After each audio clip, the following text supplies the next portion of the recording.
How do you guys like be online all the time? Have like unwavering focus and unwavering like nothingness in your brain where you don't even have to have any insecurity in your head. Like you're just unwavered and you're just stimulated like the whole time. Good for you, man. I wish I could be like that. I made a post recently talking about how I don't understand people and how people just can operate constantly. Like they're constantly turned on.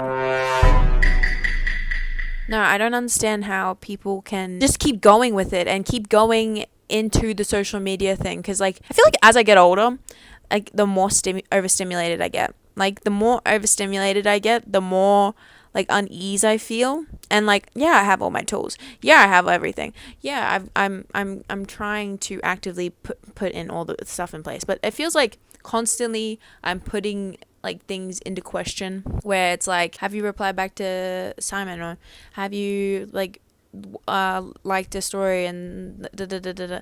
And there's so many implications around it. Maybe it's because I'm just an overthinker and I relentlessly overthink about everything. Like I can literally go in circles and deep dives in my own head and rabbit holes where I will cease to exist into it, about how like, oh, she must hate me because her body language like indicated that she wasn't paying attention to me, and if she wasn't paying attention to me then she must not like me, and but she might not like me.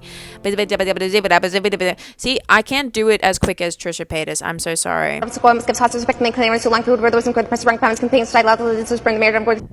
She has a talent, but she also has a problem. I just can't do it. I can't be online. And I really don't want you to think what I'm saying. Sometimes I tell people this, and then they kind of think I'm like trying to act like I'm better than them. I'm not. I have to do this for my mental health. I have to do this for my mental health. Constantly. What's frustrating to me is if you want to connect to people, you have to be online. And if you want to be in constant reenaction with a person that is like a very close friend or a very close acquaintance, and you want them to be a very close friend, you have to keep interacting with being online. Like you can't like just have your phone number now, because it's weird. It's like it's like a weird thing. Like, oh, can I have your phone number? It's like, oh, stop hitting on me. Getting your phone number is like so like 1980s. Like it's so out of fashion. So just here's my Instagram handle, and here's my Twitter handle, and here's my TikTok handle. So I deleted social media for like a year and a half, and I really liked it. I really enjoyed it because it just felt freeing. It honestly felt like a weight being lifted off my chest. I think it's because at the time I was going through like a very big breakup. Like I had a relationship of like 4 years, and it got very hard at the end, like very, very difficult and very complicated, but as like a normal relationship and breaking up would. And I found myself having this thing inside me saying like, I have to like watch his stuff, and I have to look at him, but I would never do it. But I hated the urge there so much. I just wanted to scream. Everything is linked back to social media, and like I get like small bits of information everywhere you go. I had such a hard time enough, and so when I deleted it, I wanted it to be something that is like cathartic and relieving, and it was so good. And I think that also helped when I mixed it up with that and shaving my hair. Oh my god, no bald man ever tells you the breeze on the back of your head. It's so good. It's so good. Also, I if I could, if it wasn't purely for aesthetics, I would be like shaved my head forever. Like if I didn't have to, if I could put like a hologram system on my head to constantly show hair, like I would do that instead of having hair, because oh my god, it's so relieving not having hair flick in your face, or having to brush your hair in the morning, or having to do anything. No wonder men have it so fucking easy, and they let their fucking balls hang from their body, because they're so at peace with not having any hair on their head. Like it's so crazy. It's honestly, it's life changing. If you haven't shaved your head once in your life, you have to fucking do it at least once in your life. It's so good. All that pressure for like checking Instagram to see where he's at, or checking Instagram and comparing myself to other people and other aesthetics, like the alternative aesthetic. There's so many fucking morphs and so many different like lanes of alternative that if you like look at someone's like curated Pinterest sort of like kind of Charlie XCX kind of not grunge, but like kind of like dirty slut pop sort of thing, you kind of, and if you have like a different aesthetic that's still alternative but it's like without that realm, it's kind of just adjusted, like it's like the cheetah print, but also you're kind of like a hunty aesthetic. It's two different things, but when you compare yourself to things, you just start like going down like this doom thing. I know I'm talking a lot about like serious things on this channel. I really want to go away from it, but I can't help but talk about these things. When I was in that year, I didn't have that comparison and that constant like, oh, is my post cool, or oh, my post isn't getting that much likes, that means I'm a fucking loser.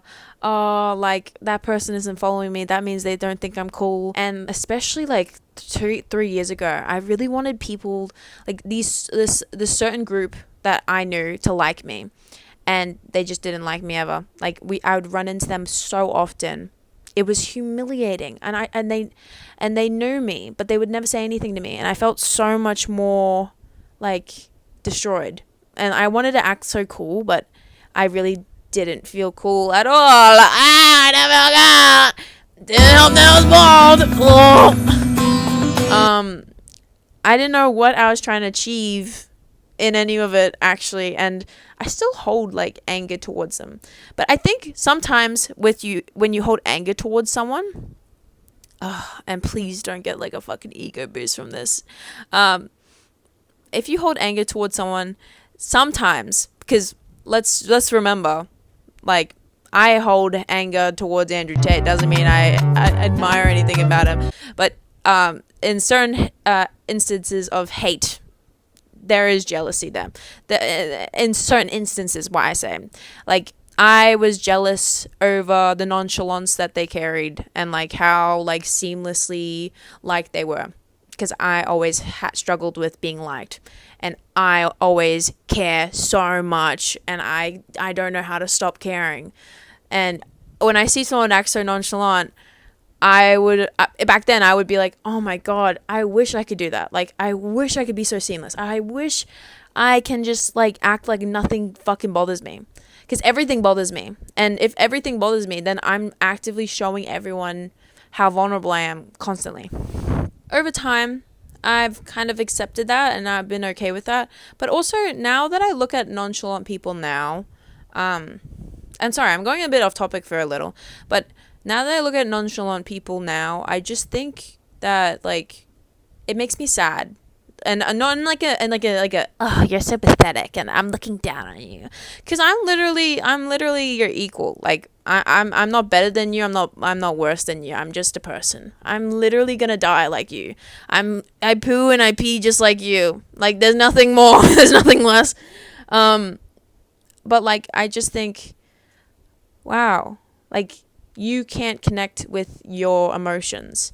You can't connect with this core function that is vital for yourself, and you don't have the care factor to have passion or show that you have passion.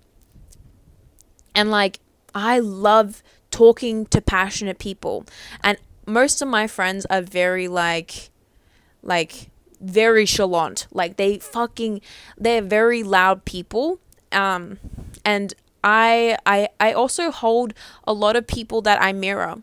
A lot of the time, like the reason, like maybe not the only reason, because I have to give myself I have to give myself some credit, guys. I am a cool person. Reason I've become such like a very well-spoken person, not just from like my 10 years of speech therapy and my social skills, is also because of the people I surround myself with, because all of them like represent themselves very well, and they are very passionate with what they say. Like they never really lean like they can do like indifferences, and they can understand the complexity of gray instead of just black and white.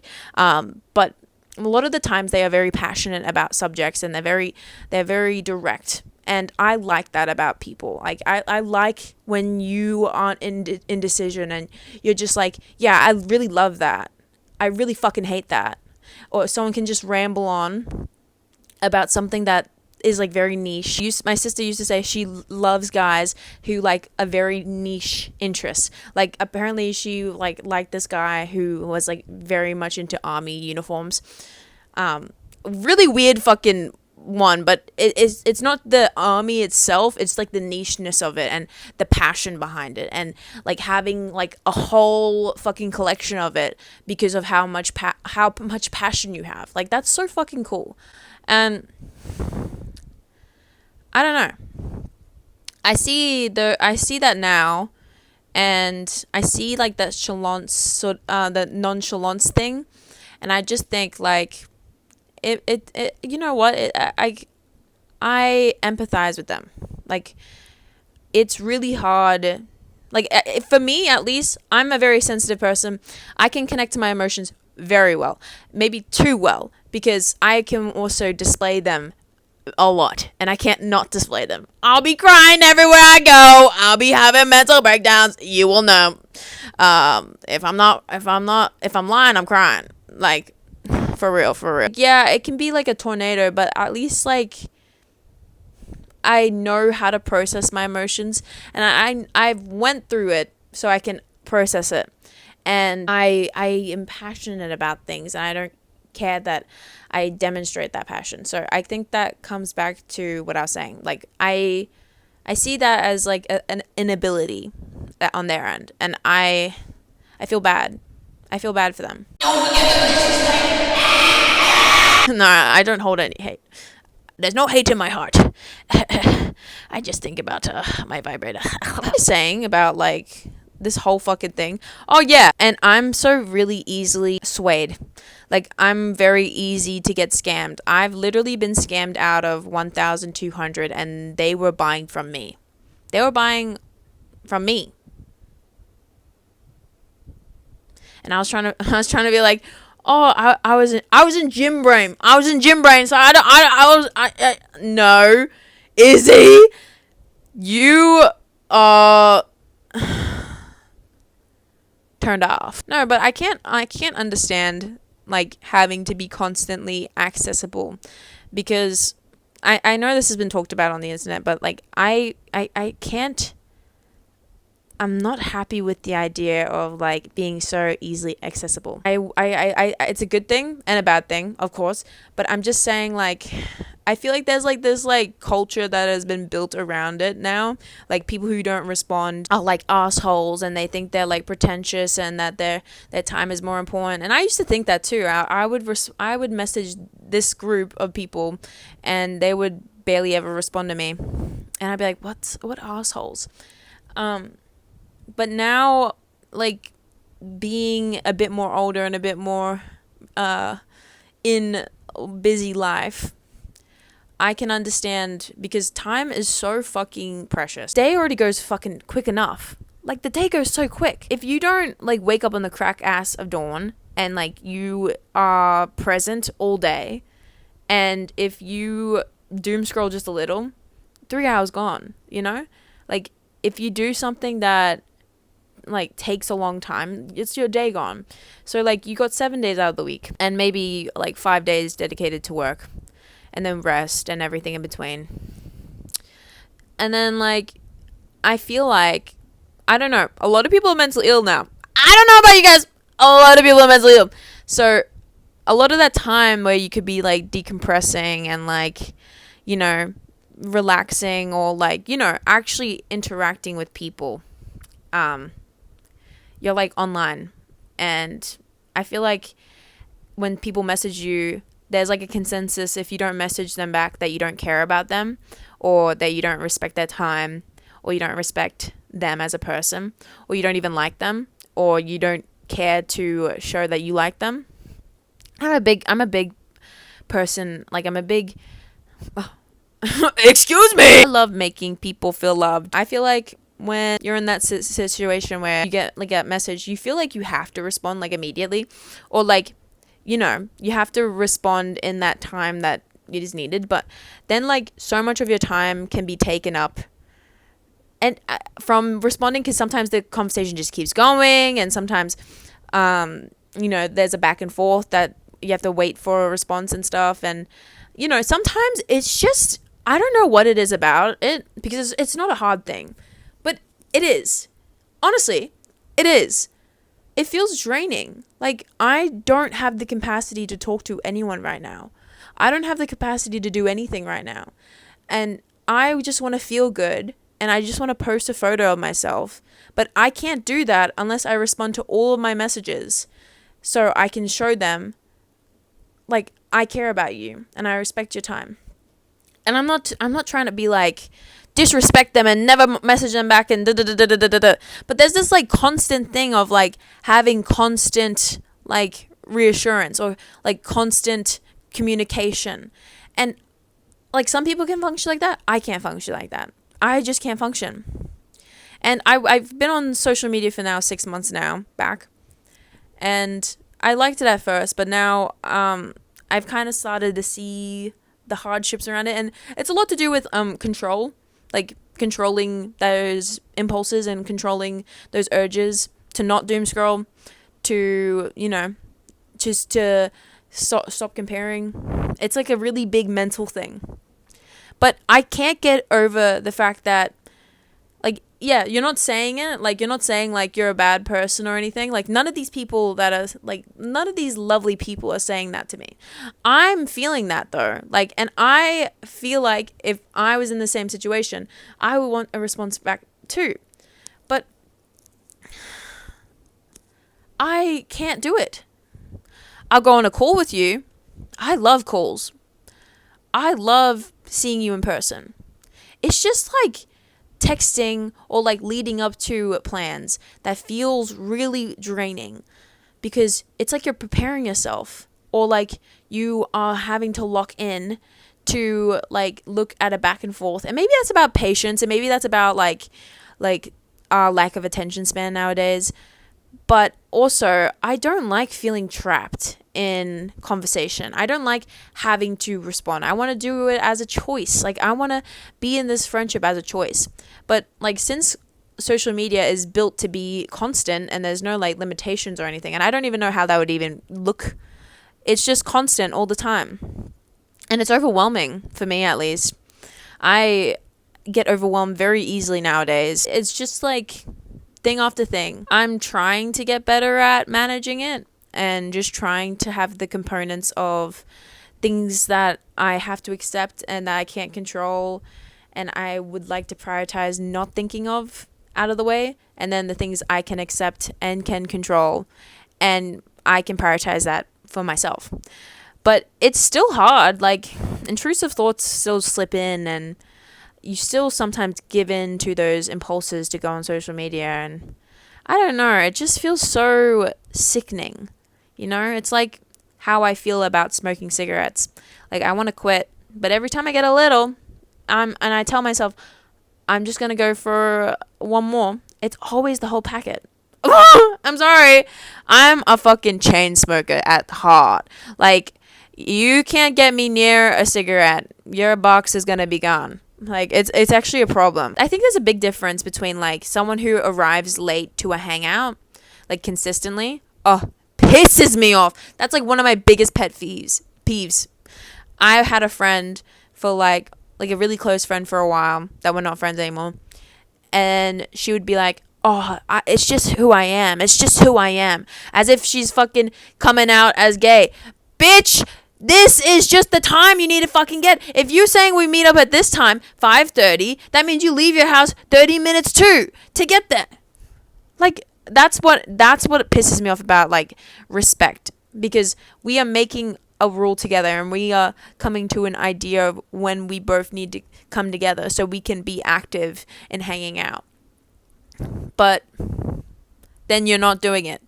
I think there's a big difference between that and then not responding, because not responding is like, I'm not really agreeing to, like, I love you so much. Some of the people I talk to, like, mostly every day, I love so much, and I have so much like love for them, and I want to talk to them all the time. But I sometimes I can't talk all the time.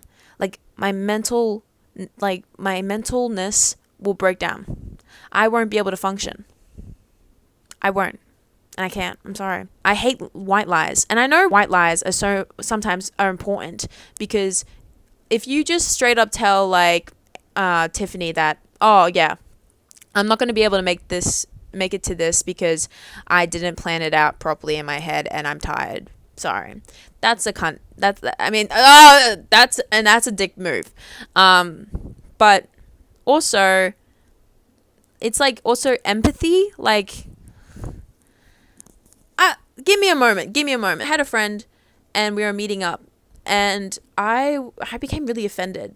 It's because I just came off shift and they were like 40 minutes late, and we were supposed to meet up right after. And I'm like, where is this person? Where is she? And I was messaging her,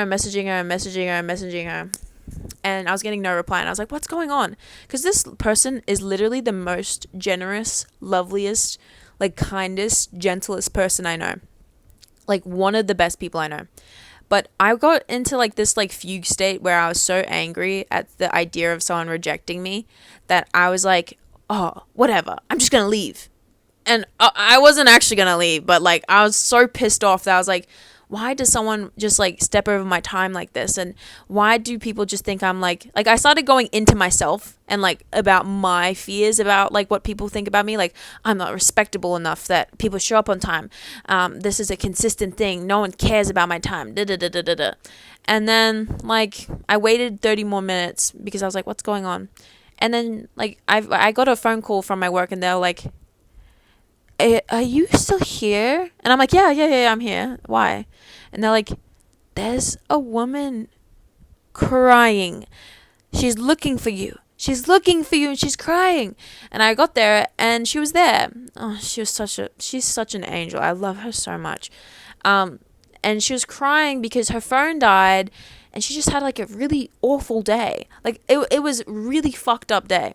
And, like, she was also, since her phone died, she couldn't communicate with me. And then she started driving the wrong way because she didn't have her maps on, and because she couldn't find her maps. And then she she drove all the way down, and then, like, that's 30 minutes. And then she drove all the way back up, and she found a way. And, like, all this time, like, I was just getting, like meaninglessly mad about something that I should have been like, oh, I identify this as odd behavior. This person is always very lovely, very practical, very beautiful individual. I love her so much. So I should have identified that as, like, oh, this is really strange, instead of just going straight to all of my woes. Like, and then as soon as I realized, I was like, oh my God, are you okay? I was worried. But for a second I wasn't, because I was turning it into myself, and I was, like, having a lot of insecurity, and I was like, how dare they? It's all about me. It's all about me. But sometimes, like, it's about empathy. Like, we gotta, like, friendships are really hard now because people don't know boundaries, but also people have too much boundaries where you can't mess up. Like, a lot of girl friendships, I find this a lot. Like, a lot of girl friendships, like, you will have, like, a friendship for, like, a year, 2 years, 3 years, 4 years. And then, like, maybe you won't ever have problems. And then one day, they have enough, and they just dump all their problems all at once. And then they say bye. Like, after one last big, like, thing that they didn't want to bring up. They just dump all the problems that they had in the friendship, and then they go. But then sometimes, but then most of the times, they give men that, like, are really fucking shitty boys, like, 10,000 fucking chances to come back into their lives and ruin their lives all over again, when I was your day one-er. You could have told me this! People don't like discomfort, like uncomfortableness, because it might signify to them, like, oh, this is uncomfortable. That means this is not a good friendship. That's just not how it works. It just means that you need to talk about it, like, a lot of the time. I love you guys so much. Thank you so much for watching my video. I'm just yapping. No script, no anything. I'm just I'm trying to make filming more comfortable, because I find that I stop myself from filming if I'm not comfortable, and I kind of find it as a chore sometimes, because I have to sit my fuck ass in that chair and my back hurts. So I find this comfortable. So let me know how you feel about this. Is it looks weird or is it good? Thank you so much for watching, and I'll see you in the next video. Okay, love you guys. I feel so tired. Bye.